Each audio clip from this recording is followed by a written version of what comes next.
Assalamualaikum dan salam sejahtera. So untuk topik hari ini saya akan menerangkan tentang different player in market.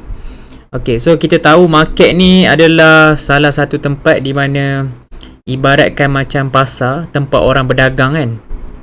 So dia ada banyak jenis golongan. Okay, dia ada banyak jenis player. Kita panggil player. So untuk certain player dalam market, short term ni dikategorikan dalam 1 hingga 6 weeks. So ini sebagai contoh swing trader yang pegang 1 bulan ke 1 bulan ke 2 bulan kan. So kalau yang less than seminggu tu saya tak nak komen sebab memang saya tak day trade, saya tak buat BTST. Memang saya fokus swing trading je.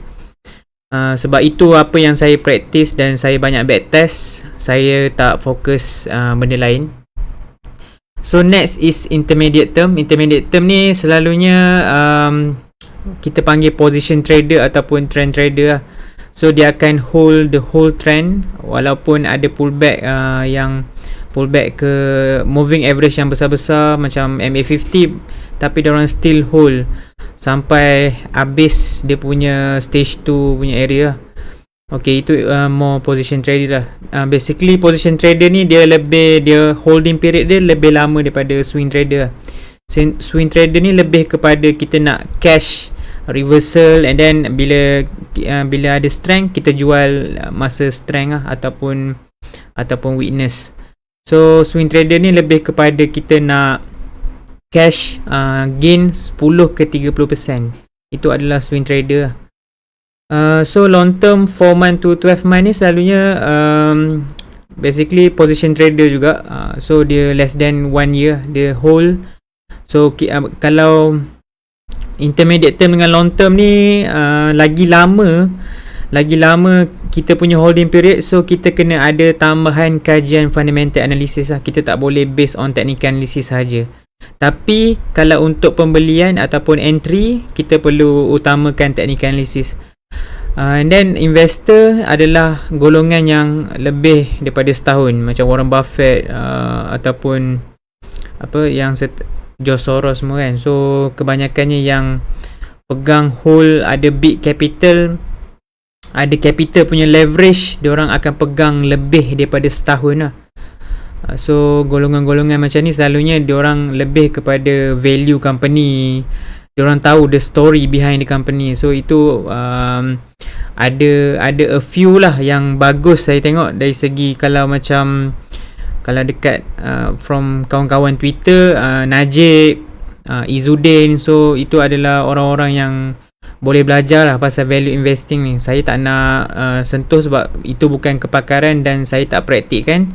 Tapi kalau untuk belajar lebih pasal value investing, so boleh contact lah Izzuddin ataupun Najib Fazail. So longer time frame means lower risk. Okay, so kita kena faham bila time frame tu lagi lama, contoh kita hold ataupun kita invest dalam unit trust, contoh 15 tahun.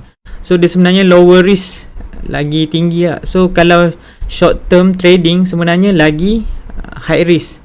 That's why kalau boleh kita baru-baru dalam market, even saya sendiri pun sebelum ni memang kebanyakannya day trading, nak beli jual hari sama, nak cepat untung. Tapi sebenarnya in fact kalau you tak pandai ataupun sebenarnya short term trading ni memang kebanyakannya lose money lah. Sebab saham ni you kena bagi masa untuk dia develop trend. So you kena bagi masa.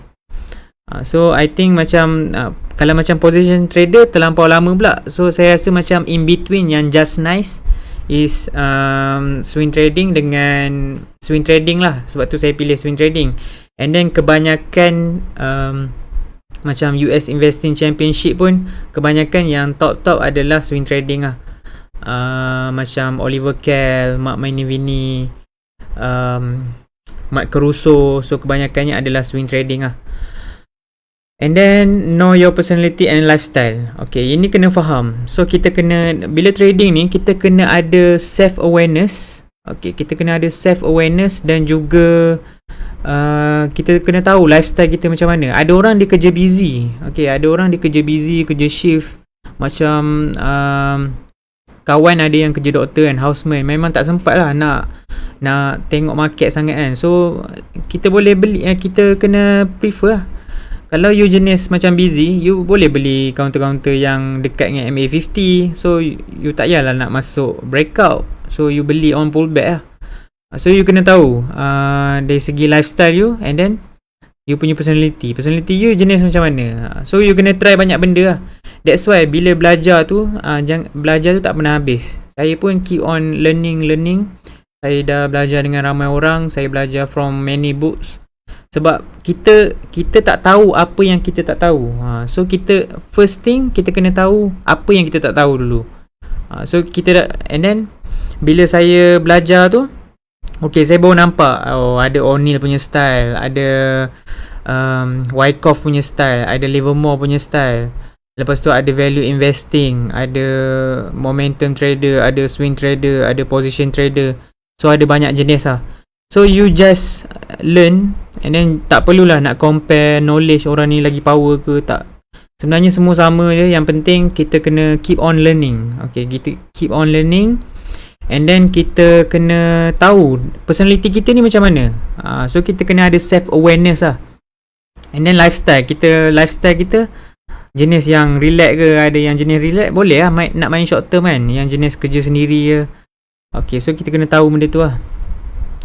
And then dua golongan yang penting, iaitu smart money. Okay, smart money ni golongan-golongan yang ada dalam market, yang ada big capital, more than 10 million punya capital, dan ada insider information ataupun resources lah.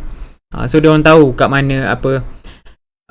Smart money ni maksudnya banyak lah. Ada market maker, ada yang big fund yang manage fund besar-besar macam unit trust company, insurance company. So smart money ni basically orang yang ada big capital dan juga ada information dan resources. So dia orang tahu, dia orang ada team yang kaji FA. So ada dia orang tahu macam mana company tu boleh dapat projek apa semua. So smart money ni ada dua golongan pula lah. Kalau yang jenis yang baik, kita tahu macam unit trust company, dia more rely on information and resources lah. And then kalau yang macam kita panggil smart money yang jahat ni, kebanyakannya operator yang dia pump harga, and then okay, dia pump harga, lepas tu bila dah naik, okay, dia pump banyak counter-counter yang pump and down lah, dia naik, so dia jual. Kebanyakan counter-counter macam AT, macam Widat, Data Prep. Tapi counter-counter macam ni boleh je nak buat profit, tapi you kena cekap lah. So you kena faham gameplay smart money ni macam mana. Ada yang jenis operator, ada yang jenis naik slow. So kita nak fokus counter-counter yang low risk lah. And then Damani ni saya kategorikan dua ni sebab lebih senang lah untuk faham. So Damani ni macam retailer. So kita tak ada resources. Kita buat kajian sendiri, buat fundamental sendiri. Kita based on technical sendiri. So retailer ni kekurangan dia on capital, maksudnya dia tak ada big capital.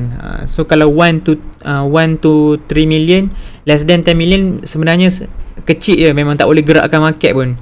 So smart money ni lah golongan yang akan menggerakkan market. Kerja kita sebagai retailer buat apa? Kita tumpang sahaja dia orang. Kita tahu volume masuk. Okay, kita tahu volume masuk, so kita buy bila ada contraction, bila ada test. So kita, yang penting kita kena ada confirmation yang smart money telah masuk. So kerja kita sebagai retailer, kita gosh smart money, and then kita follow je, kita tumpang je dia. So tapi kelebihan retailer dia ada kekuatan dia juga. Okay, macam smart money dia ni macam kapal besar. Okay, bila kapal besar ni you nak turn, nak kona kan, nak pusing dia susah. Tapi retailer ni ibaratkan macam boat, you senang nak ke kiri ke kanan, you liquid. So kelebihan retailer adalah walaupun you small capital, tapi you senang nak keluar masuk. Kalau company-company yang macam insurance, company unit trust, diorang tak boleh beli hari ni esok jual. So kebanyakannya diorang akan gunakan time frame weekly atau monthly. So that's why penting juga multiple time frame analysis, sebab kita nak tahu the whole story of chart lah.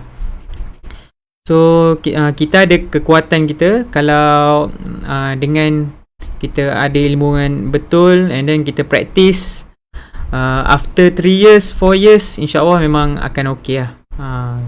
Walaupun dia tak semesti, dia tak ada loss langsung. Benda tu memang tak boleh avoid, tapi at least kita tahu yang win-loss ratio kita tu lagi tinggi lah. At least kita dapat 2 win-loss ratio. So nanti topik win-loss ratio tu saya akan kupaskan untuk video-video yang akan datang.